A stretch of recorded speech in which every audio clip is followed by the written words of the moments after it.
Second one, ఆమెను ముక్కలు ముక్కలుగా నరికేశాడు. అవునా?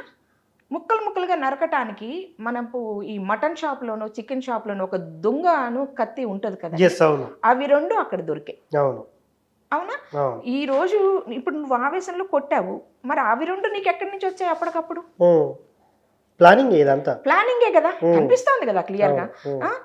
అసలు నీకు ఎంత ప్లానింగ్ లేకపోతే నువ్వు ఆ అమ్మాయిని ముక్కలు ముక్కలుగా కోసి బోన్స్ వేరు చేసి బోన్స్ని కాల్చి పౌడర్ చేసి మాంసాన్ని ఉడకబెట్టి విజిల్స్ వచ్చేలాగా చేసి వాటన్నిటిని మిక్స్ చేసి బకెట్లో వేసుకొని తీసుకెళ్ళి చెరువులో కలుపుతావా? ఎంత దుర్మార్గం అది! అసలు హ్యుమానిటీ ఉందా? వాడు మనిషా మృగమా? అసలు అదే మేడం, అసలు అంత అంటే ఇదంతా క్షణికావేశంలో చేశాడు అని వాడు చెప్తే ఎవరు నమ్ముతారండి? క్షణికావేశం అంతసేపు ఉంటుందా అండి? అంతసేపు